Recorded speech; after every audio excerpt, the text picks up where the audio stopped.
one thing about milk quality, like, and you see any of the guys who are very good at it, like they just act quick, Stuart, and they have a good way of monitoring it. Like a lot of the co-ops have apps there. We've a new app brought out in Dairygold now, the Dairygold Gateway app, and I suppose it's just live data, Stuart, and it's colour coordinated too. Like, so if it is in orange, that means it's elevated, so you need to act like.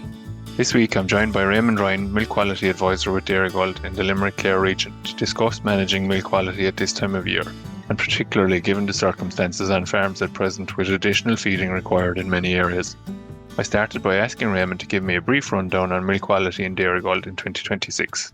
We all know it's been the perfect storm, I suppose, from a weather point of view. Like, we've had a late spring, and then we had a sharp mid-season, and then we obviously got a very dry spell in the last couple of weeks. I suppose milk volumes were strong the start of the year, and they started to pull back then come April. That's a testament to the farmers. They fed very well, and I suppose they made very good silage last year. So I suppose in terms of the main metrics, like, we'd see cell count is actually okay on year to date, kind of line ball with last year. TBC very similar, a bit of a spike on thermoduric, all right. Stuart, I suppose just on thermoduric, like, it can be a tricky one to put a finger on the pulse for some farmers, and I suppose it's small changes and then analyse and go that way rather than throwing the kitchen sink at it. I suppose look, it comes from the outside environment, really, like, the cow's teats. I suppose facilities would have a lot to play too, like. It is abundant in soil and slurry and bedding and manure, like, so the teats of the cow would be the main area for primary entry, like. So I suppose this year, I suppose we've had very, very poor weather, I suppose, in the spring, and a bit of heavy poaching, and then a dry period in the last couple of weeks, which is perfect environment for them spores to live and to last. I suppose collecting yards and sacrifice paddocks and cubicles not being fenced off in the last few weeks wouldn't be ideal, like, you know what I mean. I suppose people buffer feeding at the moment with sacrifice paddocks, like, you can only do the best you can, but I suppose if the sacrifice paddock is too small and the cows are in it for a long period of time, obviously it gets dirty, so there'd be no harm to move it on, or maybe provide a bigger area. I suppose it's the same short with buffer feeding in the sheds. I suppose if cows, if you're leaving them in after milking, I suppose towards the end of milking, the first few lines that have went out have engorged a good bit of silage, and they'll be anxious to probably lie down, like, you know what I mean. So I suppose what you'd be trying to do is cordon off the cubicles in some way, or else go into full winter mode and be cleaning and liming them cubicles.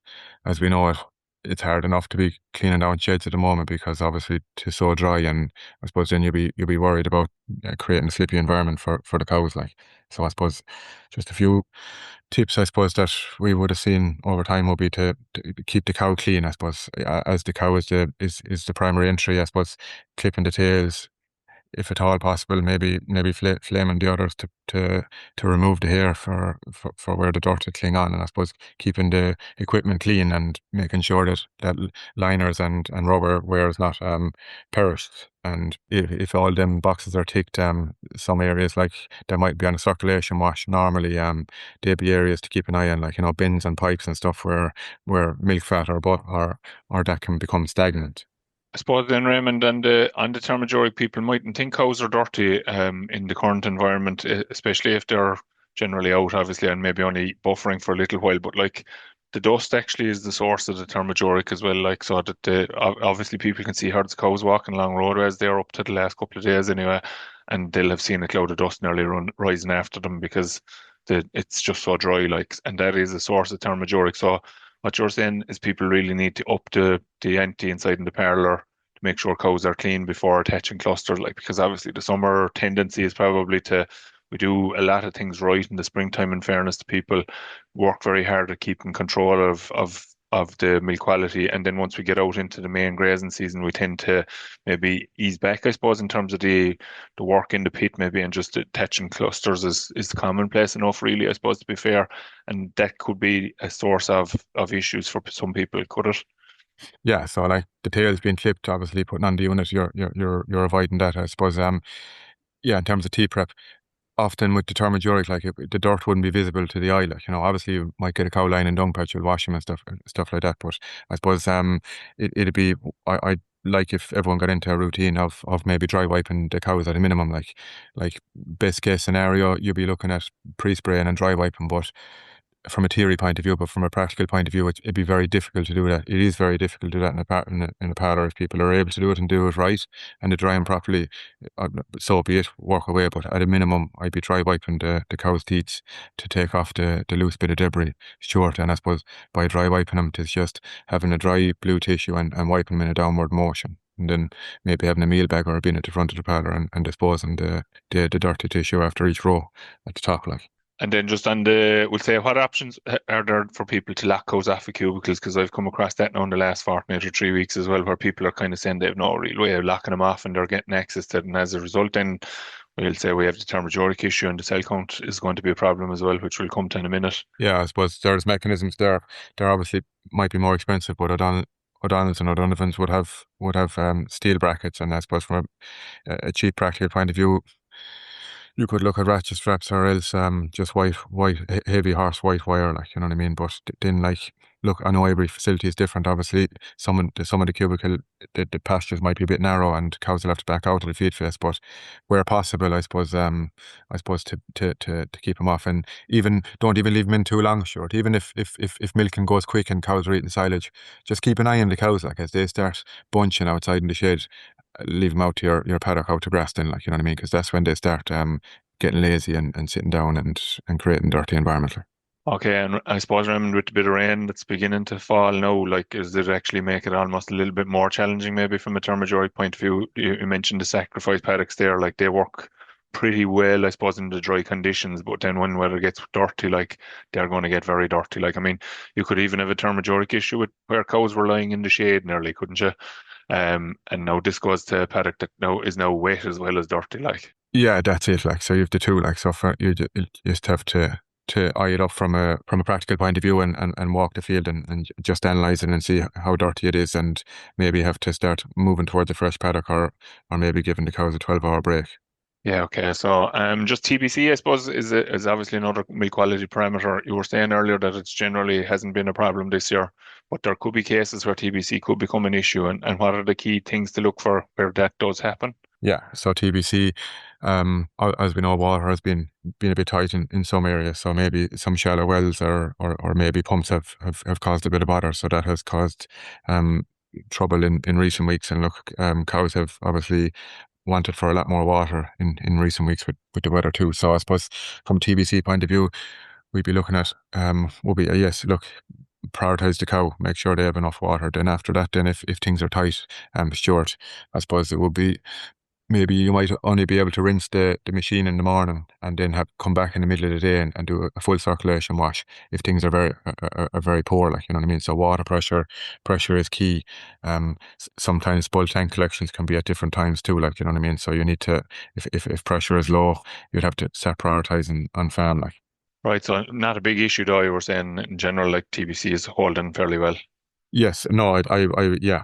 Compared to last year, no, nothing really out of the ordinary. I suppose the same tips, and I suppose look, some people short they kind of have a routine there for washing the plants and they stick to it, and that's probably the main thing with TBC is to have a good routine and just follow it, like, be it if you're doing a 2D scalers a week and a hot wash each morning or a cold detergent wash in the evening, like, what's working for you, maintain it, and just to keep an eye on a few things, like, I suppose, look, we are gone chlorine free, um just for the bull tank. Don't be afraid to shine a torch into the bull tank every 2 or 3 weeks just to make sure it's washing okay and there's no bit of a slime build up on it, like, you know what I mean. If you shine a torch there at the side of the tank and the edge of the blades, you'll know that it's clean, and maybe even chance seeing how much of detergent uses the bull tank is taking in, because sometimes the probes can collapse, like, you know what I mean. But I suppose with the co-ops there is testing done each month, and maybe 2 or 3 times a month, like, you'll be able to see the results, and if they start to become elevated, yes, just take action then, like. Just then, I suppose the big thing that I was concerned about and why I was looking to talk to you initially was the whole cell count piece. I suppose, like, just as we've mentioned there already, the sacrifice paddocks can cause the thermoduric problems as well, but obviously bacteria in the vicinity of the other is a risk from a mastitis point of view. What's the situation from your perspective in terms of actual cell count for the co-op, and then we'll say maybe at an individual level as the milk quality advisor for the Limerick and kind of the Clare area there as well. What are you seeing? Are you seeing people running into a bit of bother with a bit of mastitis on the rise in the last couple of weeks? Yeah, look, there's no point saying any different. There is a few cell count issues here and there, like maybe people that wouldn't have been in the predicament before, but as across the crop and across averages, it's very similar to other years. Like it's nothing alarming. Like, but I suppose look at had been massive workload brought on farms. I suppose with the current drought, and I suppose with workload brings a bit of fatigue. And I suppose if you have an elevated cell count, it takes a bit of work to get on top of it. And I suppose you need to be you need to be acting on it quick. And I suppose if that's left go a week or 2 weeks, the infection can persist, and that's where it'll get trickier to manage, I suppose. And look at most of the time, the ones that could be harder to hit short would be the subclinical mastitis, like whereas you'd have no clots in the sock and drawing the cows, you won't see much either. So you'd have to go back to route one there and talk to the milking machine technician and try and analyze to see if the vacuum ratio and pulsation are aligned, and then go on to your next step then and just review your practices, maybe chat someone else and see and tell them what your practices are, and if you're missing a trick, they might be able to advise you. And then on the last case, then short will be when everything is resolved about a week or two later. Then you'd have to focus on your individual cow and maybe test and stuff. Look, we can see, as you know, demand on milking platforms is high at the moment, and I suppose growth isn't that strong. So maybe reducing cows that are high in cell count will be no harm. There is an option there this year for a quick turnaround on cell count if you have your milk cartons used up, and that's the gene cells. They're short. It's with Munster bovine anyway. Tis €2 a cow, and you by the time you take the sample, you'd probably have results back in 8 or 10 days. Like so, once the herd is genotyped. Yeah, so it's good. It's a good option actually, Raymond, in terms of as you said, herds that are genotyped, they can find the kind of the source cow very quickly with limited investment in terms of time, because as you said, people are time poor at the moment, and having to turn around now and maybe try and draw the entire herd and so forth mightn't sound like the most palatable option for a lot of people. Just on the actual milk recordings, I presume the milk recording organisations will be willing to do extra recordings if people had used up recordings at this stage, Raymond, wouldn't they? Yeah, you can do extra accordance as the year goes on. Sure, and it's just as we go into the fall, if litres are back in some herds, just be mindful of the evening sampling. You might be better off change to the morning sampling. And even I suppose for people that might be listening, just do avail of Gena cells, even if your cell count is perfectly fine now, short as we're going into October or so. If you do a milk card, in October, and you're going doing a bit of selective there, maybe in November or December, if it's advised and the herd is clean enough, maybe no harm to do a Gena cells just before you go a chance and you go trying that to make sure that the cow's cell count is aligned and is still low, like. Yeah, okay. And just on you mentioned it there now, obviously the feed demand is high, and depending on the area in where you're dealing with, obviously, like as you come across the county from different elements of it, like different parts of Clare will be dry, different parts of Clare will be okay.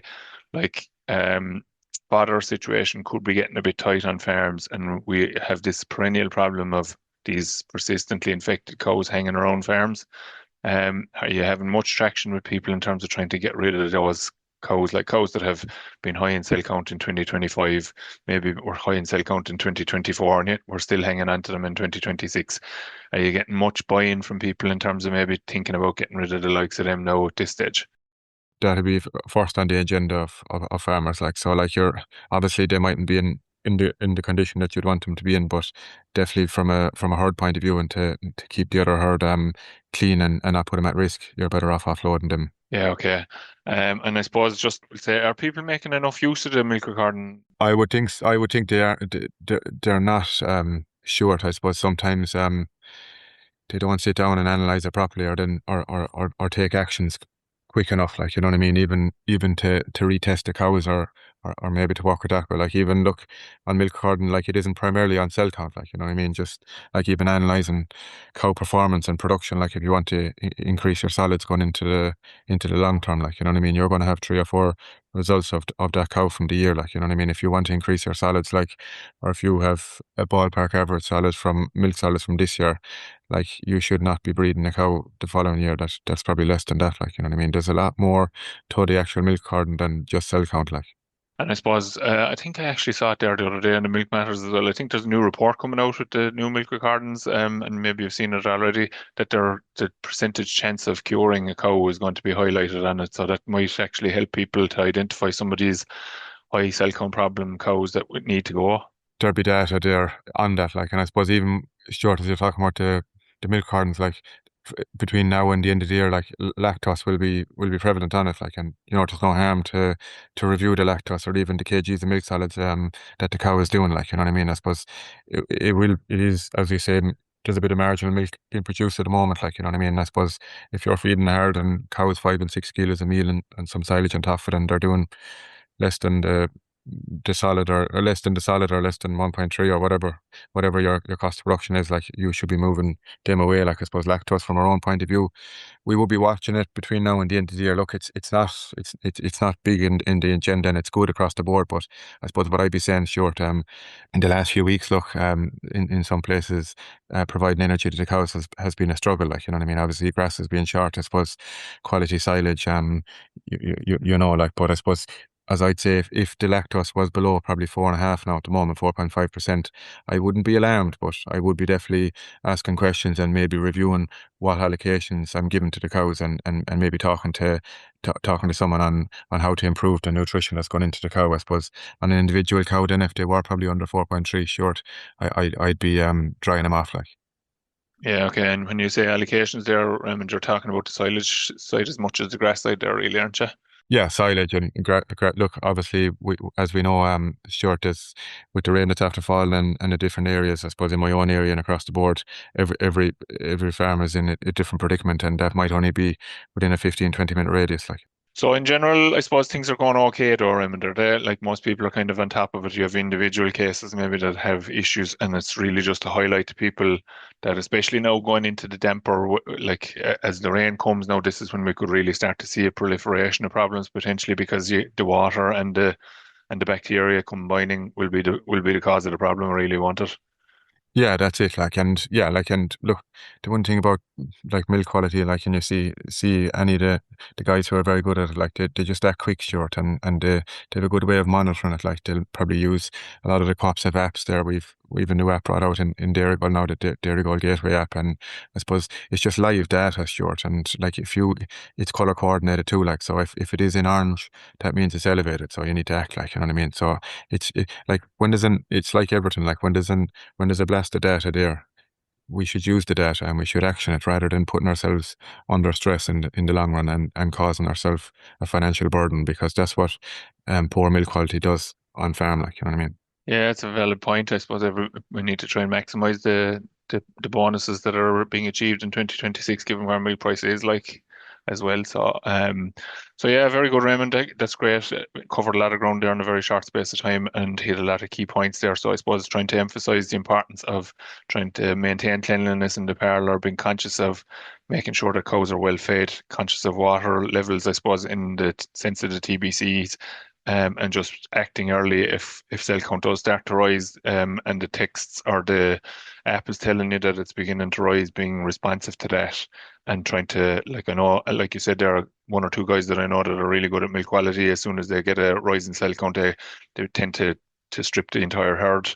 Maybe they mightn't be stripping full time, but they'll move in quickly to see if they can find a case of mastitis and get on top of it, because the longer that persists, the greater the chances that it will spread, or cause or that spread can occur as well. Like, That's it short. And like, look, we might make it sound very simple, but like with milk quality, it's all about having a routine, and maybe sticking by that. Like, it's very similar to, we're going to see from now to the end of the year, like inevitably the solids are going to be higher. Like, you know what I mean? We're going to be up on near enough to 9 or 10% solids. Like, it's all about having good hot water, good quantities of water, and having good turbulence in the plant, and just monitor it and give the plant that time to wash. Like, you know what I mean? I suppose, look, as people get fatigued, I suppose when you're in the last row of cows, the first thing you want to get out of the pit and move. But just give yourself them few minutes to wash the plant properly and be ready to go again the following morning.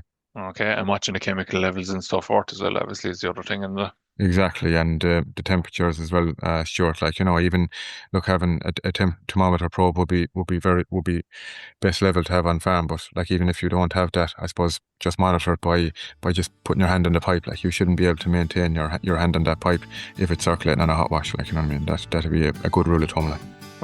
We'll issue that one with caution anyway. Yeah, well, look, People don't hold it to me. All right, so Raymond, thanks a million for coming on. Sound, sure. That's all for this week's episode of the Dairy Age podcast, and my thanks to Raymond for joining me on this week's show. Don't forget to rate, review and subscribe to the podcast. You can listen on Apple and Google Podcasts as well as Spotify. And for more information, go to the Teagasc website at teagasc.ie. I'm Stuart Childs, and join us next time for your Dairy Age.